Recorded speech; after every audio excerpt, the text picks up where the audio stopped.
সংখ্যায় কম হলেও রাজধানী ছাড়ছেন ঈদে ঘরমুখো মানুষ। পথে ভোগান্তি এড়াতে রেলে যাত্রা করছেন তারা। পশ্চিমাঞ্চলে ট্রেনের টিকিট পেতে আজও সার্ভারে 37 লাখ বার চেষ্টা করেছেন টিকিট প্রত্যাশীরা, তবে অনেকেই হয়েছেন নিরাশ।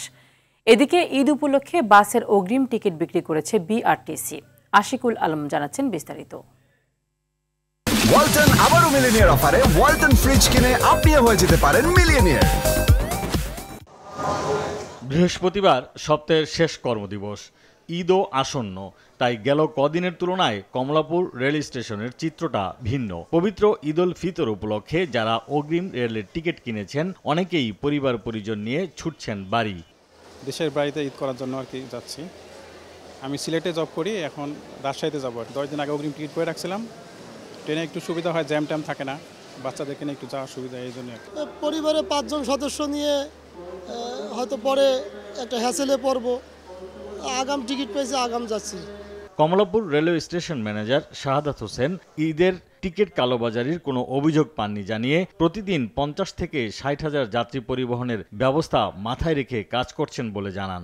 30 তারিখে টিকিটের ক্ষেত্রে আজকে 37 লাখ পিক করছে। সকাল 8টা থেকে 8:30-এর ভিতরে হিট করছে 37 লাখ।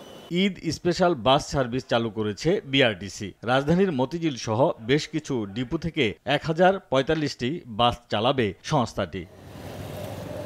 এদিকে ঈদ উদযাপনে একগুচ্ছ নিরাপত্তা পরামর্শ দিয়েছে পুলিশ সদর দপ্তর। বাস, ট্রেন, লঞ্চে চলাচলে অতিরিক্ত যাত্রী হিসেবে ভ্রমণ না করা, ট্রাক, পিকআপ ও অন্যান্য পণ্যবাহী যানবাহনে ভ্রমণ করা থেকে বিরত থাকতে বলেছে পুলিশ।